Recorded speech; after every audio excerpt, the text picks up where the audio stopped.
Welcome back to another amazing, unbelievable episode of Crusty Car News. Today we have 5 smashing news stories for you.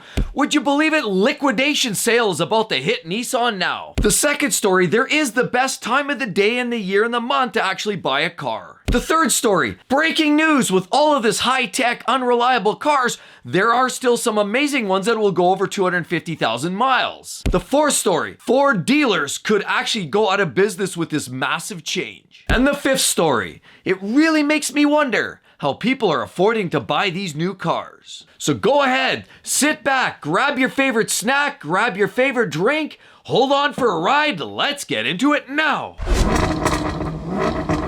Life's too short to drive boring cars.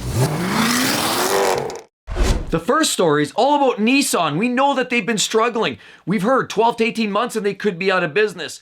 Well, the CEO is taking some drastic new measures. Liquidation sale starts now. While they hold a market share sturdy at 5.4%, the market share only leads the likes of Volkswagen and Mazda. No shortage of vehicles coming fresh off the truck. They don't even have the wraps removed yet. But while Nissan's made some tremendous sales and popular models like the Nissan Rogue continue to sell with heavy incentives, the fact remains is the early part of 2024, they pretty much gave up all of their profits, up to about 99%, just to get people to buy these through incentives, as well as internal motivations, marketing schemes. But the sheer dropping of many popular models and the lack of proper innovation compared to a lot of their competition just has Nissan losing market share. Nissan headquarters now has advertised that they need to push inventory hard.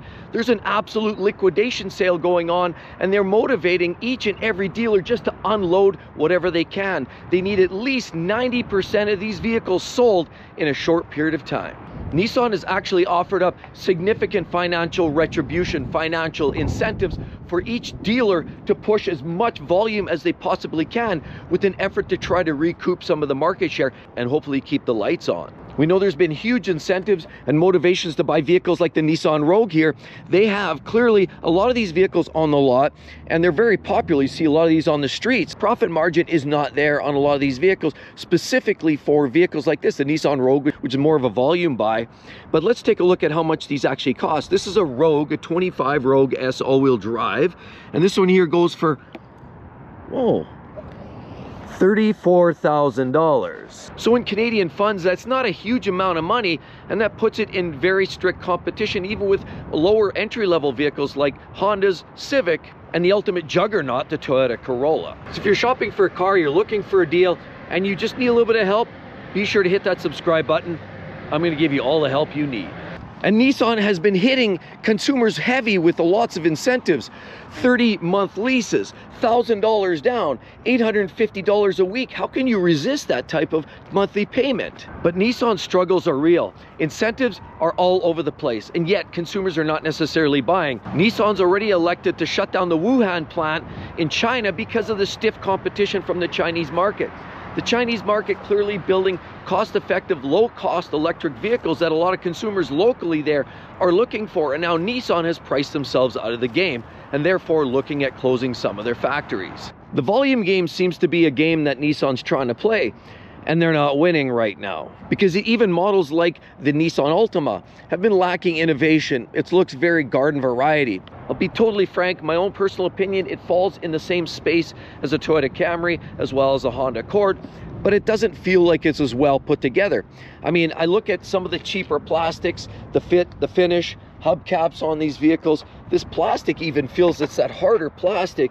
You know, paint on chrome. There's no sunroof here. Now, clearly this is a lower trim level, that's fine, but this Nissan Altima all-wheel drive just doesn't have what some of their competition has. In my own personal opinion, Camry is the juggernaut in their space. They're owning that market of mid-size sedans, and Nissan is struggling. The lack of innovation, the durability challenges, particularly with the CVT transmissions on a lot of these vehicles, not just in the Altima, but as well as even on some of these smaller vehicles like the Sentra, leave a lot of customers worried about the maintenance costs and ownership costs down the road outside of warranty. Nissan's trying to get back in the game with products like the Pathfinder, which used to be direct competition with the likes of Toyota 4Runner, but the 4Runner has been that vehicle that customers buy, own, and trust for years, and they always have. Fortunately, Nissan Nissan's gone for a restyle. They've changed it up, and they're trying to bring customers back, trying to swing people back from the Toyota brand back into Nissan with these great new redesigns. The Pathfinder, I love the looks of this vehicle here personally. And now with Toyota going with the turbo 4-cylinder in their 4Runner, it begs the question, could this in fact be better competition now? I mean, let's take a look. They've got this nice little wrap around. They're giving you nice alloys, one-touch access in. Of course, you get the roof rack right here, and in some cases you get the upper glass. It's a beautiful looking rig. How much are these vehicles? Well, let's take a quick look here. It's a 25 Nissan Pathfinder Platinum 4-wheel drive. Of course, this one's going to feature a whole pile of options. This is going to be a fairly loaded up version, but it should be for $60,000 for this. 61 grand out the door. This looks more like about $65,000, $66,000 with the extras and the taxes. That's not cheap, but that's priced pretty much smack dab right in the same territory as the Toyota 4Runner. Nissan lacks that halo car. Yes, the GTR they used to own, but unfortunately that's gone bye-bye. And even when they were here, the prices were extraordinarily high. Some could argue the Z car is available here, but it just doesn't seem to have the pizzazz and the flair. And anybody you ask, what would you rather buy, a Z or a Toyota Supra? 9 out of 10 people are going to give me the Toyota Supra answer. As a matter of fact, the Supra now has a final edition, which is bringing even more fanfare. Has BMW's performance backed in behind it. And of course, Toyota has always had, even though they sell a lot of low-grade, boring, lackluster, yawn-fest, Fiesta type vehicles, they in fact always have something more interesting, innovative. They have the best hybrid systems, they have the best CVT with their ECPP systems, and Toyota still has a place in the market. They're a tough cookie to swallow. The fact remains is without a significant presence in the hybrid space, they seem to be struggling with sales. The other side of it is, sadly, they're also selling products that are very ho-hum. I mean, a lot of manufacturers have their volumes. They have their volumes. SUVs, small, low, small, medium-sized SUVs to match every part and every segment of the market. But unfortunately, that seems to be all they're selling these days. They really don't have a lot on the market to talk about. Now, granted, the truck is a great buy, the Nissan Frontier. The Frontier has some of the best small-size trucks right now on the market. A little surprising they're not selling better than they are today. But they are one of the last actually to have themselves a naturally aspirated 3.8 liter V6 under the hood. In fact, so few new vehicles have a tried and true naturally aspirated engine anymore, it begs the question, why aren't they selling more of these? The truth is, it's a reputation of the rest of the brand. With engines, transmissions that you're finding in a lot of their lower grade engines, that sadly has carried through to the overall reputation. And about 6 months ago, Nissan was saying that at its current trajectory, it would be out of business in 12 to 18 months. Well, we're 6 months down the road and not a whole lot has changed other than the CEO took walk-in papers, as did the CFO. Things haven't changed all that much other than the fact that they're trying to get back on the road. They were looking for external investors to try to help stimulate, get the brand back in. They needed more cash flow. And this was the brand that was going to do it for them. They were supposed to team up with Honda. Honda brand was supposed to have the finances. We're going to team up, but the collaboration just didn't work out. The collaboration between Nissan and Honda wasn't satisfactory to the Nissan brand. While Honda wanted to make Nissan more of a subsidiary, Honda, of course, as the big brother, was willing to get involved. But of course, after the talks ended with Nissan saying, no way, we're out, Honda and Nissan ultimately dissolved that collaboration attempt. And to make matters worse, an investigation by the Office of the OAG to find Nissan with deceptive practices on a lot of the customers. 1,700 customers were overcharged and cheated of many would consider bogus fees, bogus charges. It got so bad, in fact, it impacted over 8 dealers to the tune of $3.2 million, which had to be compensated back to the consumers who were shortcomed by these alleged shady practices from some of these dealers. Clearly reputations seem to be catching up, whether it's the CVT transmission, even though there's been some updates. A lot of people feel that they've been hard done by some of those transmissions that quite often were burning up 60, 70,000 miles. Of course, some of these other practices, selling bogus fees. And of course, just the fact that there isn't as much to talk about. You don't have a halo car, you don't have anything too exciting. I mean, you have a lot of white SUVs like this, a lot of gray SUVs, a lot of dark gray SUVs, maybe a black one. Okay, the red one looks kind of cute. But ultimately, you don't have a lot of choice. Everything looks very vanilla yogurt, according to a lot of customers. The worst part is they've gone and added this variable compression motor now, which adds more problems to the potential equation. And there's already been talks of some of those engines burning turbos, burning oil, and not necessarily holding up as long as they should. But that said, this is an industry trend that a lot of manufacturers are going with these smaller turbo 3-cylinder engines. Look at Ford and some of their vehicles. Their EcoSport, which they discontinued, had a problem. Chevy, GM, they're putting in some of their vehicles, their smaller SUVs, they're putting in a turbo 3. So now you're putting turbo 3-cylinder engines, and now durability seems to be an issue. But Nissan has had durability challenges with some of their turbo 3s, some of their CVT transmissions, and so ultimately reputation, whether it's business practices or whether it's reputational, has been a big problem, has been a real stalwart for the brand. But there are still some fun cars, and many of them just never make the radar. You don't hear about them, you don't see them on the road very much. But this is a cute car right here. And what exactly are we dealing with? I'm surprised these types of vehicles aren't selling in high volumes, because this is a Sentra by Nissan. This is an SR, but where a lot of these Nissans have had significant issues with some of their continuously variable transmissions, guess what? Nissan has a vehicle like this, which would be a strong competition for the likes of the Honda Civic, which according to insiders, Nissan's coming out with a whole new redesign for the Nissan Sentra that is supposed to be like this, designed directly to compete with the likes of the Honda Civic. Of course, they use things like this black roof, so they give you this nice detailing. I'm not gonna lie, I really like the looks of that. You get the black roof, the black highliner, A-pillars, black mirror caps. Of course, you get this little rocker panel. Makes the vehicle look quite sporty. I love the looks of this design. I mean, this Sentra here, although it's a lower trim level, it's a lower level in the pecking order, it does represent something that looks quite fun, quite interesting, and even better, it has a manual transmission available, and you no longer have to worry about the continuously variable transmission. So the Nissan Sentra SR is another great example of a car that should be, in theory, selling in huge numbers. Lower cost to run, cheaper to buy into, certainly better performance, and more reliable, of course, with that transmission. And Nissan does have some competitive vehicles. We know the large SUV market is significant. Here we have an Armada SL, the redesign, and here we have a 4X, Pro 4X. You'll notice some big differences. Look at the grille. Up here you have these slotted areas, and up here it's one continuously piece. Down here, you've got some different inputs. Of course, you see all kinds of chrome, and this one here has some more aggressive look. How about down below here? You'll notice this one here has a skid plate on it with those tow hooks. You have the orange tow hooks and a bit of a skid plate. This one here is just more of a conventional layout. So they're both quite significantly different, and the prices do reflect that, because the SL is quite a bit less money than the 4X. Now you also see this one gives you the orange logo on the front. This one gives you a traditional logo. So quite significant, beautiful trucks, no matter how you look at it, but ultimately they come at a cost, because the SL over here costs a pretty significant amount of money. Yeah, you've got some nice detailing like this throughout, but this one, the SL, costs $87,000. Well, the 4X has a bigger price tag. Let's take a look. You also get some other badging details, some updates. This is a little different. Of course, you get this, all kinds of great orange detailing on there as well. But this one here comes at a $97,000 price tag. You're at $100,000 all day long. So $100,000 vehicles seem to be no shortage these days, but that's right at smack dab in the middle of every other competitive vehicle. Of course, we see that in the Cadillac Escalades. Every manufacturer seems to have that space, and Nissan is trying to be as competitive as possible, trying to give as much vehicle for the bang for buck. Now, that's a huge amount of money. I remember back in 1974 when my parents bought their first house, they paid $22,000 for it.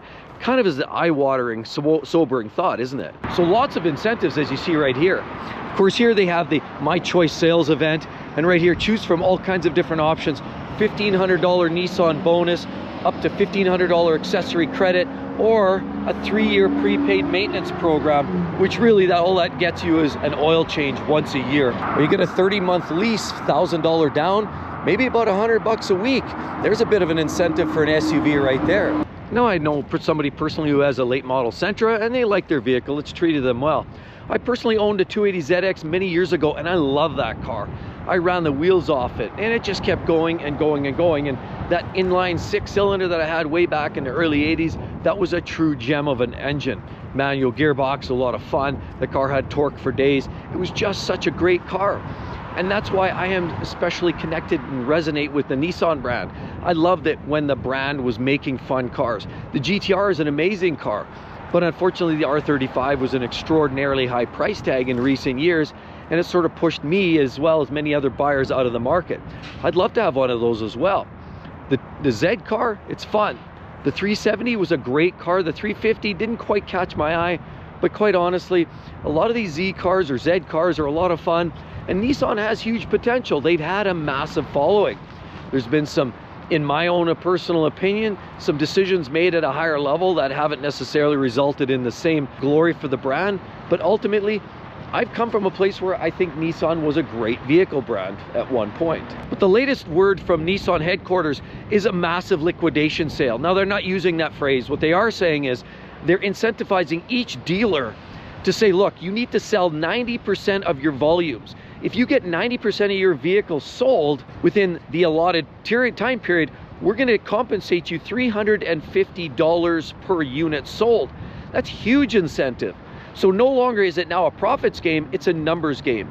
A lot of these vehicles, we know back in the day they were selling for profits, high profit margin, trying to maximize their profits by less numbers, more significant markups. So they were playing the tricks, they were playing the games, but now the manufacturers going for a long bomb is offering up huge incentives for the dealers themselves to just push out the numbers, the volumes.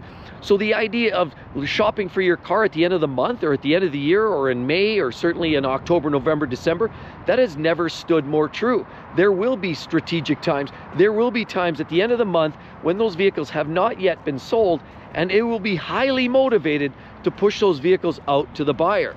So what you will find now is Nissan likely going to start pushing these numbers hard with big incentives, thrown in goodies, and certainly be willing to negotiate.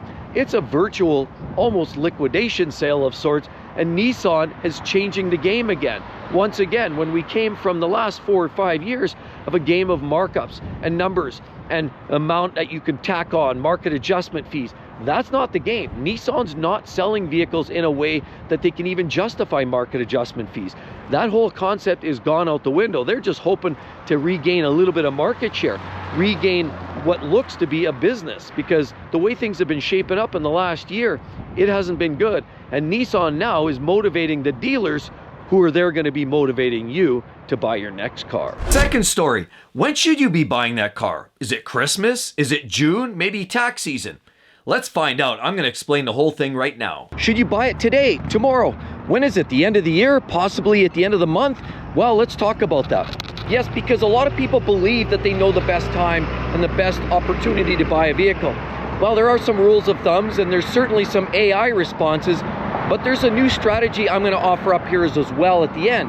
But on top of it, you have to understand these dealers have been doing this for a long time. And while they're hungry certain parts of the year, other times you're going to absolutely get rooked. Because when you're shopping for that shiny new vehicle, it doesn't matter how much you know about buying a car. If you don't buy it at the right time of the year, you could in fact wind up with a limp balloon and get the worst deal possible. If you love cars, if you're shopping for a new vehicle and you want to get the best deal possible, definitely want to hit that subscribe button. I'm going to try to get you through that. I've been in the car business now for 35 years and I want to help you, guide you on your next car purchase. Now, of course, there's always going to be caveats. Popular models that are always quick sellers are always going to be tough to get a great deal on, but there are definitely some odds in your favor when you shop at the right time of the year, whether it's a new EV or possibly an incoming popular SUV, or even something that's tried and true and a lot of people buy because of the brand name and they like names like Jeep, and maybe you're a luxury car buyer and you like BMWs. Regardless, whatever it is, if you're buying new or used, many of the rules still apply in getting the best deal. Now, some people say buy on a Monday. Yes, often buying Mondays is a much better opportunity. A lot of people think, you know what, oh, they're going to get a lot of this attention going in on the weekends. Well, guess what? The weekends, even though it's busy, a lot of people assume, in fact, that they're going to have an opportunity to get a great deal because the dealers are often going to want to usher you through, sign a deal really quick, and possibly might even cut a deal just to get you through to get them into the next client. But that couldn't be further from the truth. A modern day salesperson will do whatever it takes even to rally some of their friends, co-workers, or even the manager to backfill and to get that next purchaser in the door and get the next purchaser buying that vehicle. So whether you're buying on a weekend, which is hustle bustle, that really has no impact. However, a Monday, which is very typically a very slow time of the day or the week, that is often a great opportunity to get a good deal. A lot of these manufacturers have these big incentives, and they're constantly pushing for quotas and the numbers game. And general managers are often going to set some of these targets, but as they round out by the end of the month, it is a bit of a risk because quite often a lot of the inventory might be gobbled up by then. However, if there is some of the inventory of the type of vehicle you're looking for, you could make a huge win because a lot of those quotas still have to be met. And if some of those vehicles are not sold yet, there's a huge opportunity for a win. They have to make their numbers. That's ultimately the game. And there's another amazing time to do it. A lot of people say, well, at the end of the year, that is a given. Come November, though, is a typical time. You're into the holiday season. They're introducing the new models. A lot of these new models start popping up. And of course, they're now trying to sell the newest models, meaning some of the outgoing models are no longer popular. They maybe have the old technology, maybe have some obsolete, maybe the old designs, and they just want to get rid of that newer, that older product. In the meantime, the new stuff takes precedence. So they're going to do whatever it takes to get you into some of the older models and get those pushed out the door. So at the end of the year, as you round out November, gets even better, and they really start ramping up the incentives to get those vehicles sold. Come December, many people argue, and I've seen it time and time again, that come December, you're going to get a phenomenal deal typically, and as you get closer to Christmas and the New Year's, even though they may be busy trying to wrap up the year, the quotas hit harder and more furious. Remember, they've got new models showing up, so ultimately they're going to be trying to push out the outgoing inventory. If it's 2025 rolling around the clock in a month or two, obviously they're going to want to get rid of the old 2023 and 2024 model years, and of course that means huge incentives. Of course, a lot of times we hear about some of the big sales. Long weekends are a big opportunity, and that's usually the kickoff, Memorial Day and some of the big holidays that are 3-day weekends. Often look for 3-day weekends to score your next deal, because a lot of times that's when a lot of these motivation, a lot of these dealers, a lot of the manufacturers are pushing those incentives out, and they're trying to push the products, they're trying to move some of this metal. So long weekends can also work in your favor drastically, because it's sort of the unspoken rule that they want to sell their vehicles. So you could go into there, you can go into the dealership, whether it's used or whether it's brand new, you can usually find some great deals. They want to try to push that metal. They know people are in a flurry. They know people are getting some of their cash refunds back. They know a lot of people are getting some of their tax returns back, and they know people are itchy to buy a new vehicle. So as a result, they're pushing hard, anticipating a lot more foot traffic, and as a result, they're much more likely to negotiate. Now, there are in fact some really bad times to buy a vehicle, whether you're new or used. Used vehicles, you don't want to buy right after a major flood or catastrophe like you see in Florida, because it doesn't often have time to make it to the radar to get the Carfax details update.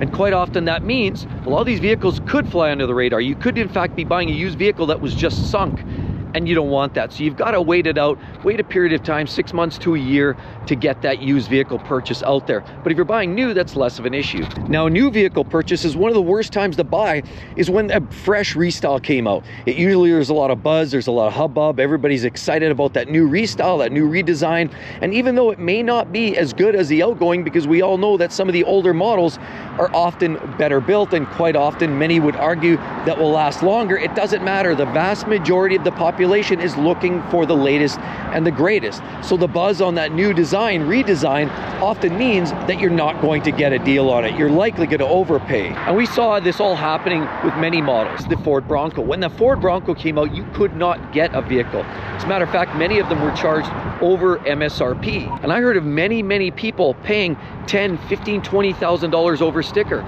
The same thing when the initial Corvette came out. You could not find a Corvette. The Stingray, 500 horsepower. It was a fun car, and it was something new. It was a whole new redesign with the mid-engine, and everybody had to have one. So people were grossly overpaying. Now that a couple of years have gone by, the market is stabilized, and Corvettes, you can't give them away. And so here's a couple classic examples of cars that are hard to sell these days. Nissan's not selling a lot of products, And unfortunately, even with as great as these look, they're not selling. Huge incentives available. So I'm generally a believer in buying something that's possibly outgoing, buying something that's maybe yesterday's news, not as popular. And there's clearly more inventory out there in the market to get your hands on. That means you're gonna have a much stronger negotiations tactic. Other great times are when there's huge incentives and rebates. It's a clear indication that dealers aren't moving as much metal as they'd like to. There's a reason there's an incentive there. They're trying to push metal, they're trying to move metal. They have all these floor plan costs that are adding up. In other words, their costs are like your costs, borrowing costs. They have to pay every single month for as long as that vehicle's on the lot. So they want to move it. Typically after 30, 60 days, it starts to hit the radar and they want to get that vehicle gone. So if a vehicle's been there for 6 months, maybe a year, you know they're paying a significant amount of floor plan costs and they're not loving that. That's going to cost them dearly out of their bottom line. So the longer the vehicle sits on the lot, the better deal you'll have. So how do you find out where these great deals are? So herein lies my next strategy. And this is one that they don't always throw down, but this is one I've realized that really helps. It's sort of back home and it almost makes sense, but this actually does get you a much better deal. As you're scrolling through sites, one specific site that I like is Car Gurus because it tells you some stuff. You can look inside, you go into the ad, and then it basically tells you how long that vehicle's been there. When you scroll all the way down, you can find very quickly if it's selling slowly. Like in this case, it says the vehicle's selling slowly. Price was decreased here. You'll notice this one says it's already been down by almost $14,000 decrease in the overall price since the beginning of time. That means this 2024 Ford F-150 STX is an absolute immense deal. Huge bargain by all accounts. Look, I mean, almost $14,000 off the original MSRP price. How does that get you a deal? Well, the best time are vehicles that aren't selling. And this is what I'm trying to say. This is one of those strategies that I like to use. So it's great to know when the best time is, you know, year end. And of course, as you wrap up the year of 24 and you roll into 25, you know, the year end, November, December typically is a good time. Holiday season, long weekends, good times. Don't buy old junk. Definitely watch out for those storms and don't buy vehicles right after a storm. But ultimately, the best strategy I find is to find days supply, excessive days supply, inventory that's been around a long time. You can find that information on Cox Auto. Look it up, Cox Automotive, and they usually have day supply inventory, and you can see which models and which makes specifically are hanging out there, which aren't selling. Remember, the average day supply right now is around that 30 days supply. So typically within a month, if you don't produce anything further, they're pretty much going to run out of inventory. But there are manufacturers that actually are up in that 60, 110, 150 days supply. We even saw the electric, the EV charger, having days supply that were almost 3 or 4 years. And so typically vehicle brands like Jaguar and Range Rover, Alfa Romeo, typically are longer days supply. And those often are heavily incentivized, better deals. And so the time of the year is slightly less impactful because those vehicles just aren't selling and you could pretty much walk in there at any point. But one of the things I look at is day supply. When I look at the Car Guru's website and I look at the application, you can often find great deals available by just looking on the site, and you can find how many days supply and how long that vehicle's been on the lot. Because now you've got a strategy. You can go into the dealership because it actually tells you which specific dealer has that vehicle. You can go into the dealer, say, here's the VIN, here's the vehicle I'm interested in, how much? And now you can go in there, know that if the vehicle's been there for a year, if it's been there for 8 months, maybe 2 years, you now have the power in your hands to go in there and knock some deals out of the park. And this is a strategy I like to use specifically. So the time of the year does matter, but actually going in there with the knowledge and understanding of a model that's been around for a long time, and also knowing that floor plan is starting to add up for these dealers, they're going to be really incentivized to sell that vehicle. And if you love this storyline, be sure to hit that subscribe button and the notifications bell to find out when the next great video shows up in your queue. The third story, believe it or not, with all of this new high-tech cars, there are still some vehicles that will last over 250,000 miles. When you pay as much as you do for cars these days, you want to make sure that it's going to last a long time. Even more importantly, it's nice to be able to fix some of your own cars because once warranty's gone after 3 years, it's all up to you to pay the piper. Because of the sheer price, people want to make sure that they're buying a vehicle that's going to run the distance. If you're putting on 10, 15,000 miles, maybe 20,000 miles is a big year, you want to make sure in 10 years you've got enough mileage and life in that vehicle. Well, you know what, 100,000 was a benchmark. But vehicles are made better now. They're using better oils, better systems.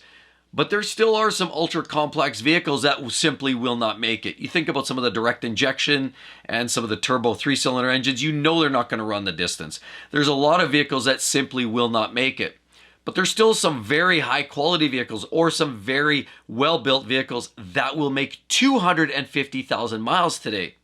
And I've had a lot of viewers reach out to me and say, hey Mark, what's going on? I just need something to last a long time. I don't want to spend all this money. I actually had a viewer named John who said, look, I don't have money to buy a vehicle every 2 or 3 years. When I buy a vehicle, I want to make sure that I have it for at least 10 years, sometimes 15 years. He likes to keep his vehicles. He likes to take care of them, do a little bit of the work himself, and just likes to know that he can run his vehicle at least 10, 15, maybe 20 years. Based on ECCars.com, they accumulated a list with 402 million vehicles surveyed. They came up with a list of some of the best, longest lasting vehicles, the percentages that of those vehicles that will last at least 250,000 miles. It's important because with the cost of these vehicles these days, you want to make sure that you're putting your money into not a sinking ship or not a money pit, but something that's going to last the distance. The first one, which is the Ram 1500. I've got a Ram 1500. Mine's a 2003. I've got the old 4.7. It's still rocking a lot of miles on it, still rocking well. 11.5% of Rams will go at least 250,000 miles. So if you like a Ram truck, just know that some of the V8s, they're pretty durable. You do have some of the problems with some of them with the Hemi tick and the V8s, but you know what? They're a pretty robust vehicle. Another one is the Honda Odyssey. About 11.5% of those hit 250,000 miles. Okay, how about the Acura MDX? We know it's a Mazda. It's a Honda product, and the Acura MDX is good for about 11.9, so almost 12% of those vehicles are making it. Now, knowing granted, of course, they have that 3.5 liter V6. There is a pile of recalls for some of those with bad rod bearings, allegedly, but they are there, and most of them will run the distance. The new Mazda CX-9, it's already seen some of these vehicles, 12.4% of those hitting 250,000 miles. The CX-9, of course, has that new twin turbo or turbocharged inline 6, should I say. So Mazda has been up and coming for reliability, and I have no doubt that in my mind that they're going to run the distance. Nissan Armada. Now that said, they've gone to restyle this new V6, but the outgoing versions have had the bigger engines, and 12.6% of those are able to make it 250,000 miles based on iSeeCars.com. How about the Toyota Prius? Everybody's aware of the Toyota Prius. Not the most exciting vehicle, but it'll run a long distance, and some of these vehicles with 57 miles per gallon, 2-liter 4-cylinder, of course, 150 horsepower, AC synchronous motors. You get a whole gamut of technology. But a lot of those there, they say 12.6% of them are good for at least 250,000 miles. How about a Nissan Pathfinder? There's one. A lot of those are good, going to last the distance. 13%, believe it or not, go that long distance. Another one, Honda Accord Hybrid. 13.1% based on iSeeCars.com. 0 to 60 time, a little over 6 seconds, 204 horsepower, 51 miles per gallon. So they're frugal, they're affordable, and they last a long time. How can you go wrong with a Honda Accord? The Ford Expedition. We know we talk about the V6s in the Fords, and you've always wondered if the EcoBoost will go the distance.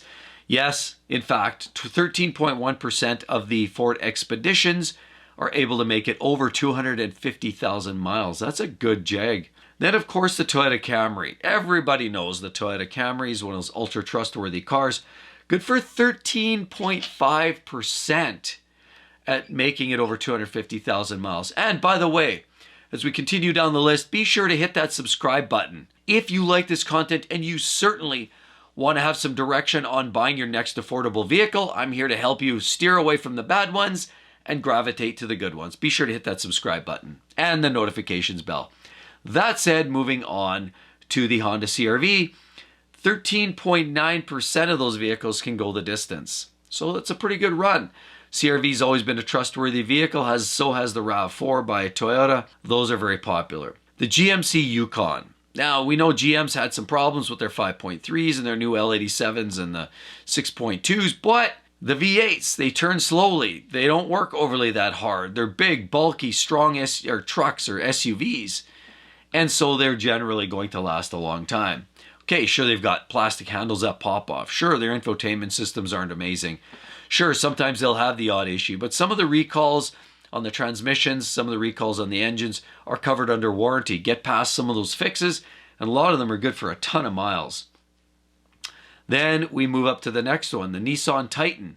Nissan hasn't had a great reputation, but a lot of that's on their CVTs and their little turbo 3-cylinder engines and their variable compression motors.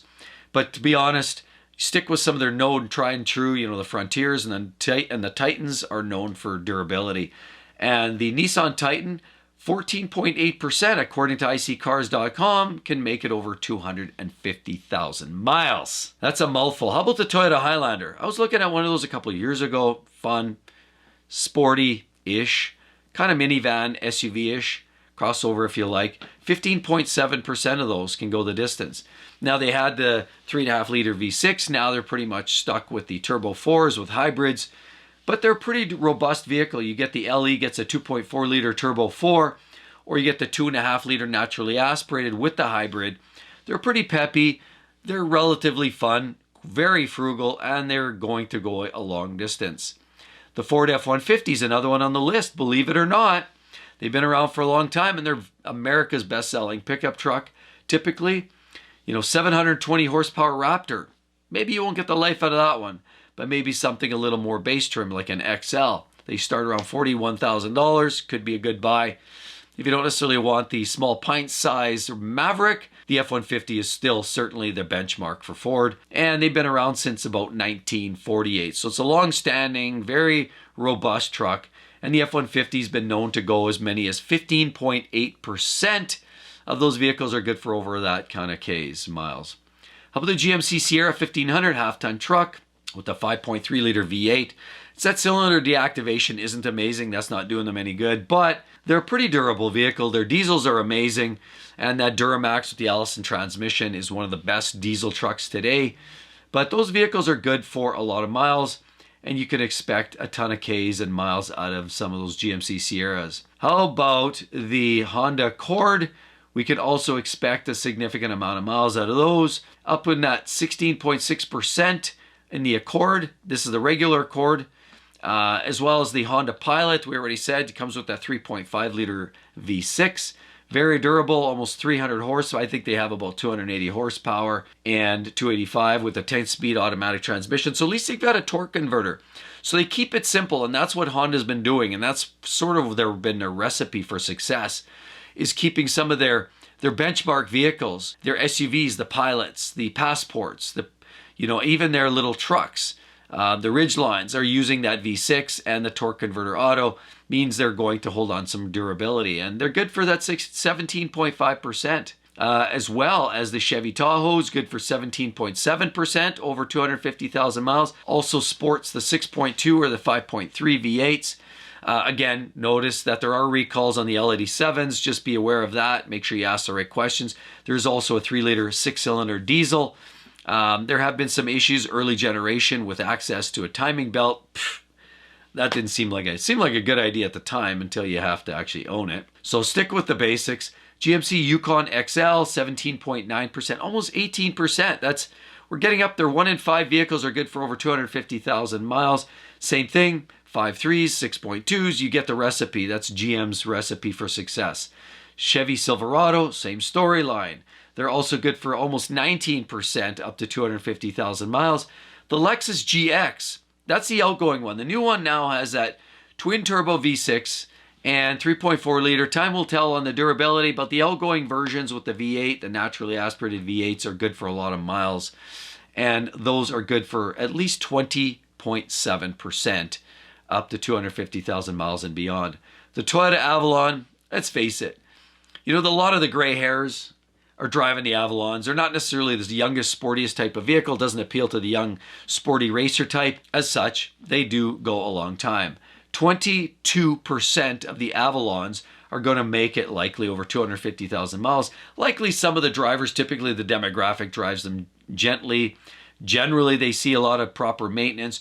Generally, they're not overworked, but they are a reliable Toyota product, and you're going to get a lot of miles out of them. 22% of those can go the distance. How about the Chevy Suburban? Same thing with the Yukons. You're going to expect 22% of those, also featuring the 5.3s as well as the 6.2s, 420 horsepower, 460 pound-feet of torque in the upper engines. They have a lot of power, 7,700 pound tow capacity. What's not to love about that? 22% of those can make the distance.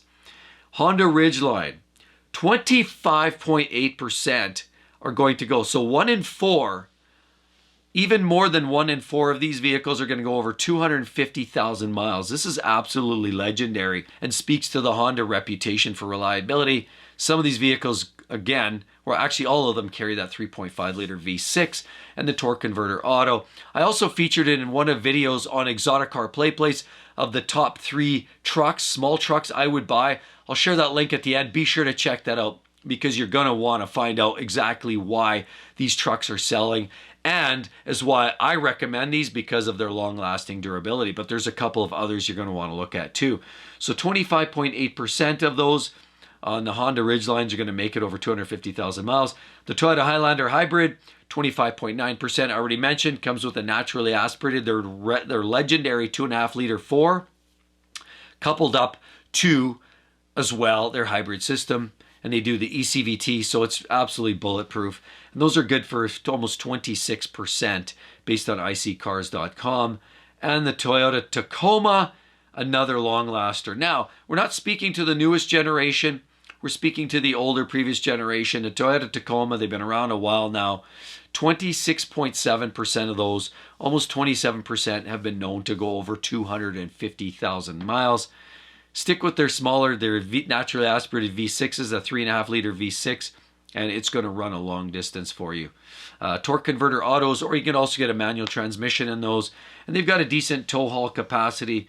But now the latest has basically the 2.4 liter turbo 4, and that new 8-speed auto has had some recall issues. So the newest and latest is still a nice truck, especially in the TRD package. It's gorgeous. And you can get a manual, so it's a lovely truck.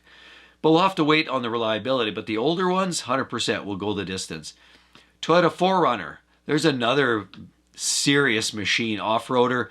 You get the 4 liter V6, naturally aspirated, torque converter auto. I mean, let's face it, the Toyota 4Runner is absolutely legendary, one of the best on the market.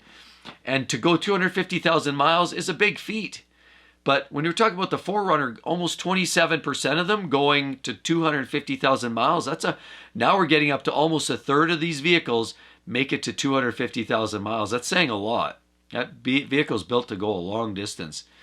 As well as the Toyota Sequoia, the previous generation, naturally we had the big V8s, the 5.7 V8s, slow churning, Toyota reliability. There might have been the odd coolant leak. You look in the V and the valley of the V8. Rare, but there could be the odd issue there. But those are built to run a long distance. Now the latest has this new V6 Turbo Max twin turbo with 437 horse. Again, buyer beware, because these latest ones, there's been some big recalls. But the older generations, 36.4% are good for 250,000 miles. 36%, everybody. Also with the 5.7, and we're talking about the Toyota Tundra, 36.6%. The fourth story at Ford headquarters. We've heard all the latest. We've heard the 25% increases applied to a lot of vehicle brands. Well, this is hitting Ford hard. And according to the CEO, it said, this could blow a hole in the car industry. Things are getting dire, and Ford's taking some huge measures that may have a massive lasting effect on the dealerships. Late last year, the imposition of these tariffs up to 25% against Canada and Mexico meant that prices were naturally going to go up. Months ago, the CEO also announced that these massive changes were going to blow a hole in the industry. In the first quarter, Ford's net income fell by 2/3 to about $473 million. The whole car market is on fire and things are getting serious. We've seen prices rise on almost every vehicle in the Ford lineup. From their vans, their Fords, we see some of these vehicles, the Transits, which are some of their commercial vehicles, up to some of the full-size worker-style trucks. These have gone up in price too. Super Duties, for example, right here, we have this great little Super Duty. I love this Nardo gray look. Absolutely gorgeous unit. This is an F350 XLT, and these are actually going for as much as $96,000. And Ford's share prices fell about 12 cents from $1.33 billion or 33 cents the year before. The revenue for Ford dropped 5% down to about $40.66. Year over year, sales have been sliding. But Ford's claiming that this year in 2025, due to some of these changes, they're expecting a $1.5 billion loss in their operating revenue, and this is going to have a major impact. And a lot of these vehicles, even some that they were expecting to fill in the gaps and provide some affordability for some buyers that could no longer get into full-size trucks, the Ford Maverick is one of those vehicles that is likely going to be going grossly up in price. The latest word, certain models are likely going to see a huge impact. Of course, many built in Mexico are going to see as much as $2,000 to $12,000 increase in this year coming up. And that's why even vehicles like the Maverick, which is supposed to be a very affordable price point vehicle like these right here, are going to slowly edge themselves out of the affordability.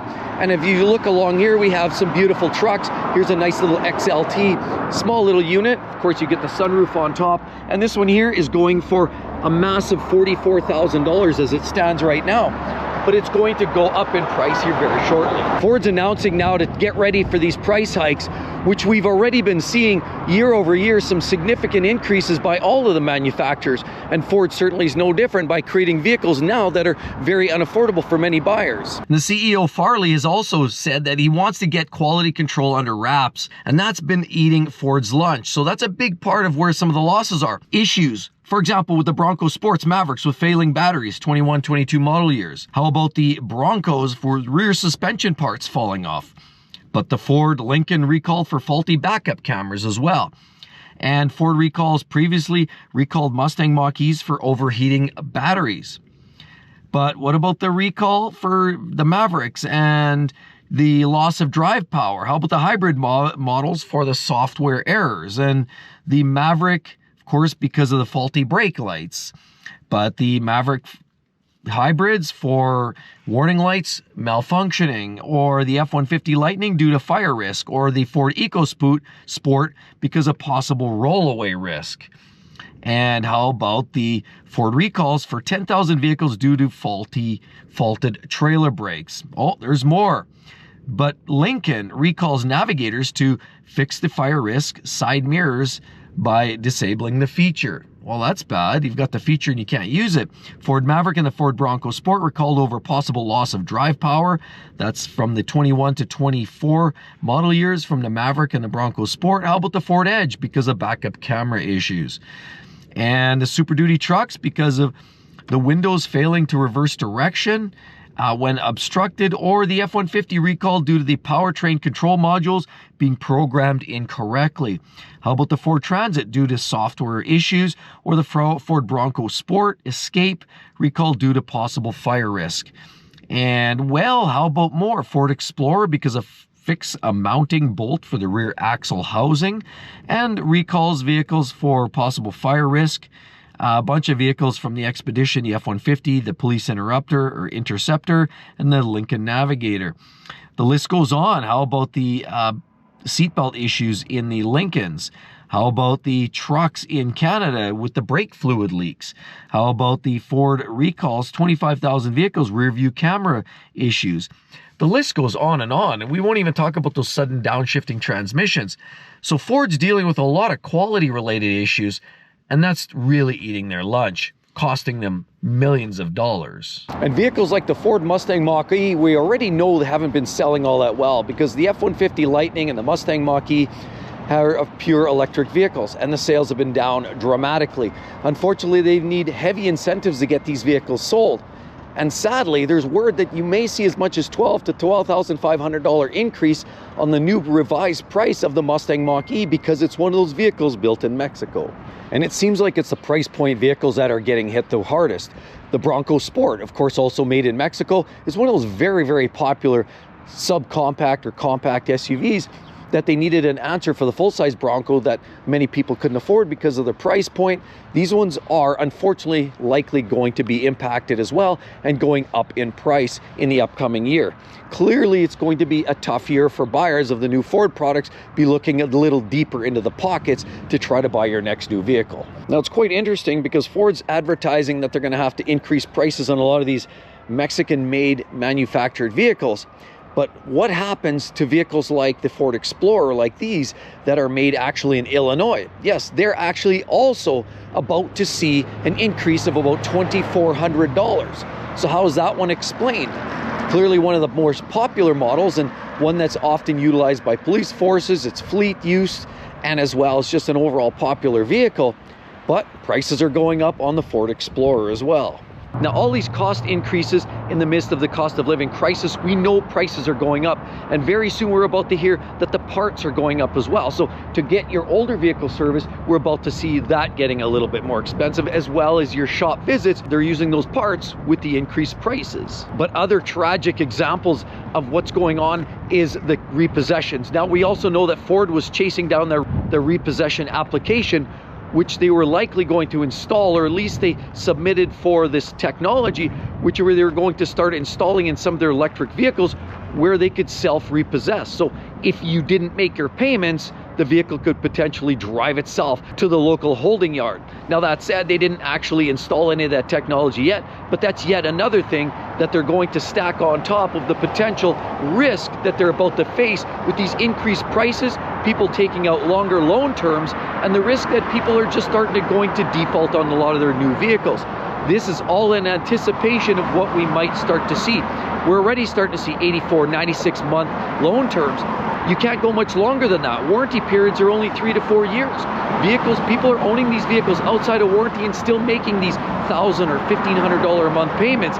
It puts people in a very vulnerable position. If you're liking the video so far, you're gonna love the rest of the channel. Be sure to hit that subscribe button down below, and don't forget the notifications bell so you know when the next amazing videos come. The fifth story: how are people possibly affording these expensive new cars? Go ahead, buy one if you can afford it. Live within your means. But I'm going to explain what's going on with that market now. Now that trucks are finally cresting $80,000, $90,000, $100,000 cars, we're seeing $40,000 for a base entry-level car like a Corolla or a Civic. How did we get here? Interest rates are climbing constantly every single day. The Fed's not dropping. The Bank of Canada's not dropping. And all we hear are how such great value and technology these cars are until we go and shop. And then we see how unaffordable these new cars are. Who can truly afford these new vehicles? I mean, just look at the statistics. Across the United States, the average person only has a savings of about $8,000. That's including everything for retirement, for savings. That's all they have. And on top of it, they said 59% of the population only has $1,000 or less to their name in the case of an emergency. They don't have enough money in case something breaks on their car, maybe some medical costs, something else comes up. They don't have the money to repair anything that comes up unexpectedly. The fact is, with banks lending out money, top, left, right, center, it's nothing to get a loan from a bank these days. They're willing to stretch 84 months, 96 months. Like, what? Who's taking out a car loan for 96 months only to find out 2 years in that you owe $20,000 more than the car is worth due to depreciation and the fact that you overborrowed? That's right, negative equity is climbing at an alarming rate. And on top of it, people just simply don't have the money to make the payments at the 5-year average. I mean, just think about 10, 15 years ago, your average car loan was about 4 to 5 years long. Now, a $40,000 car, say like a Honda Civic, go figure.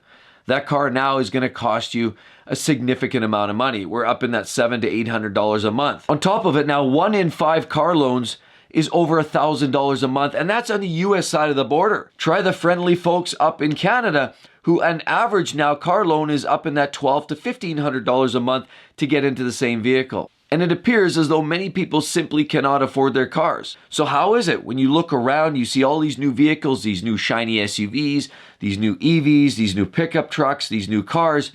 How are these people affording it? I mean, when you just look internally, look inside, look in a mirror, look right there, look at a mirror and ask yourself, if I can't afford this and I do okay, I make a decent wage, I work 9 to 5, and I can't afford a new car. Well, the fact is you're not alone, and generally speaking, most people can't either. The vast majority of the population literally overextends themselves. That's why we're seeing repossessions climbing at an alarming rate. We've now crested 7 to 8% of the car loans for subprime buyers that are going repossession. It got so bad, in fact, that Ford too has tried to open a patent for a self-repossessing vehicle, as they know what the writing of the wall is. People don't have money. That's right. Look around. People are driving new vehicles, but the banks have a lot of money.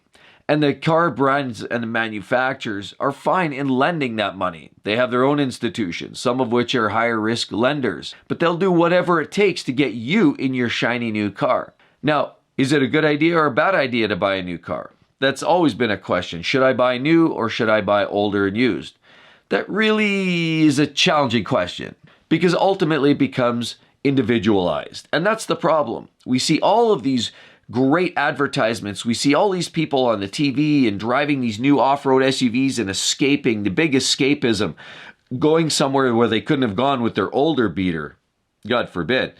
They need that new Subaru or they need that new Toyota to go off-road somewhere and have a wonderful day and a wonderful afternoon. Pitch a tent, have a campfire, and go off-road to places that they could only dream of. But the sad reality, no people ever take that, and most SUVs these days are literally restricted to ma and pa duty and strictly driving the kidlets to school in the morning. The fact is, a lot of these marketers of these car brands are doing a phenomenal job of convincing you that you need that new vehicle. That's right, we all believe that we need something. We see something in a magazine or on TV, and somehow we relate that emotionally. These networks of marketers are absolutely very smart people. They go to school for a long time, they learn a lot of tricks, they learn how the general psyche of the human behavior, and they know now that how to connect with somebody isn't connecting on telling people what they need, but they tell them why they need it, and they resonate on an emotional level. So people find themselves absolutely in a position where they just cannot refuse buying that new car.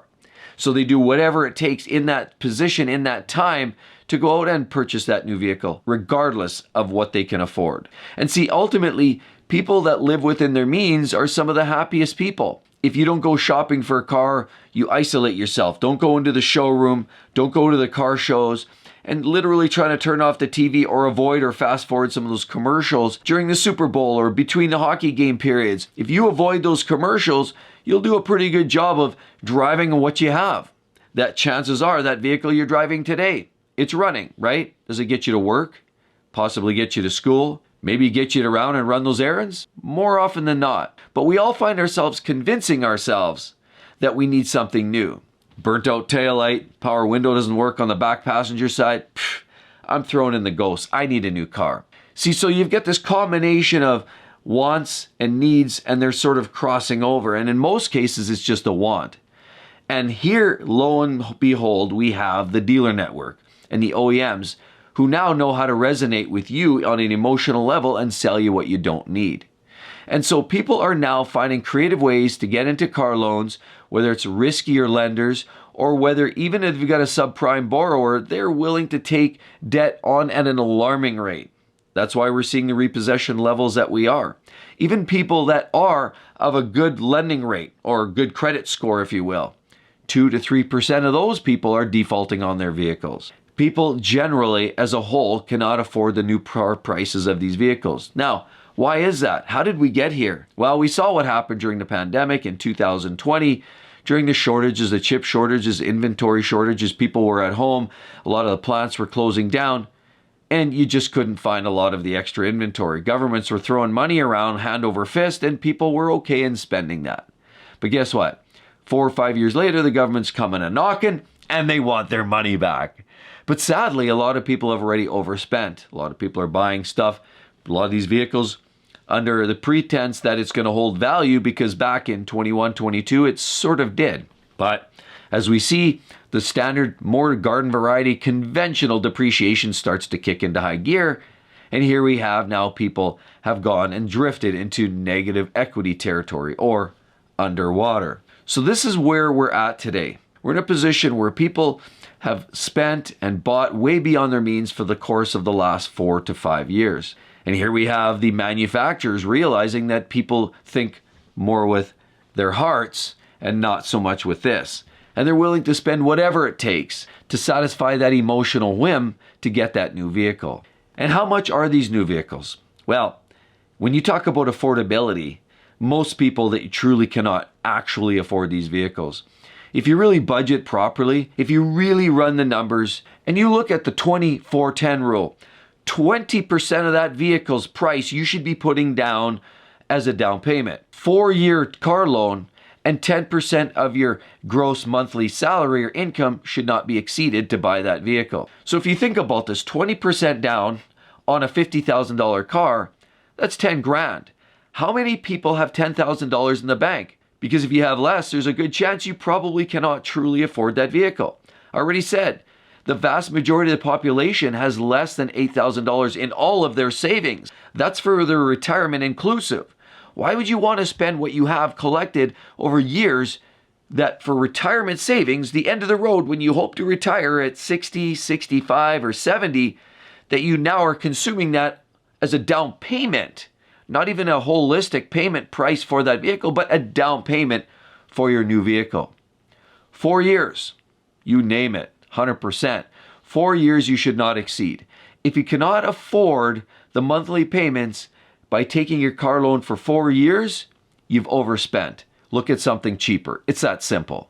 See, because if you're having to extend your car loan out to 84 months, you've lost the game. You've already blown it. There's a good possibility if you're at 84 months, you probably didn't put down that 20% on the front end either. That means that likely you're underwater within a month to 2 months after taking possession of that car, and you'll remain that way for the next 8 to 10 years. The worst part is when you have to fix something at 5 years in and you're making those $1,200 a month payments and you no longer have warranty, can you now afford that new vehicle that you justified so willingly that I need it because of the warranty? I don't like driving older cars that I have to fix and I have to worry about warranty. See, because now you're in a state where you're out of that warranty, as most manufacturers only cover you for 3 to 4 years. But now on top of it, the latest generation of vehicles, this new wave of cars and trucks that are coming out, are grossly unreliable. Oh, wait a minute. Maybe I shouldn't say grossly unreliable. There are some very reliable new vehicles. It's really more of a question of the complexity of some of these new vehicles. When you're dealing with CVT transmissions, hybrid technology, mixed in with direct injection, and all kinds of turbocharged 3-cylinder engines that are running on kill mode, good luck in fixing any of that yourself. Direct injection, try to remove an injector from a direct injected system. Good luck. They're right in there. They're tight, and it's hard, and quite often things break when you try to remove them. Try to reprogram an issue. That's probably not going to be in your purview either. So fixing a vehicle on your own driveway these days, the latest generation, is far too complex for your average do-it-yourselfer. So now you're relegated to paying the $220 shop rate to get your used car that was new for the last couple of years has now run out of warranty. How did we get to this point? That's because we ran a car loan that was 84 months. We also didn't put enough down, so that means we're stuck into this loan till the end of time. Our car payments are so damn high, we don't know what to do with this. So then we think, okay, I got to get out of this car. I'm going to go trade it in. Mistake number 2. You go to try to trade in a vehicle with negative equity. Guess what? You've got to top that up. You may only have X amount of dollars put into that vehicle over the course of the last 4 years, but you need to come up with $15,000. That's right. Have you heard some of the statistics? A significant number of people these days have $6,800 owing as negative equity on their vehicle. That's right, that's the average. So in other words, you might step into that new vehicle trying to get back into a warranty state, but you've got to top up what you owed on the last loan. So there's a good possibility a lot of people who roll their negative equity into the next loan are going to be even worse shape than they were to begin with. How did we get here, folks? The fact remains is, unless you can really pay cash, unless you can keep your car loans, your loan period down to 3 to 4 years, unless you have at least 20 to 50% to put down as a down payment, and unless you keep your monthly payments down under 10% of your gross monthly salary, you really can't afford that new car. And with prices at $100,000, $120,000, or even or even economy cars now that are priced in that $35,000 to $45,000, there's a good chance most people truly actually can't afford it if you do the numbers. I come from an engineering background, and we like to prove everything by numbers. You like to think things like arc flash, energy, incident energy, internal impedance. You think of factoids in terms of numbers, and engineers think with numbers. Numbers prove everything. Math proves everything. And if the math doesn't math and the math doesn't add up, sorry about your luck. But the bottom line is, how did we get to this place?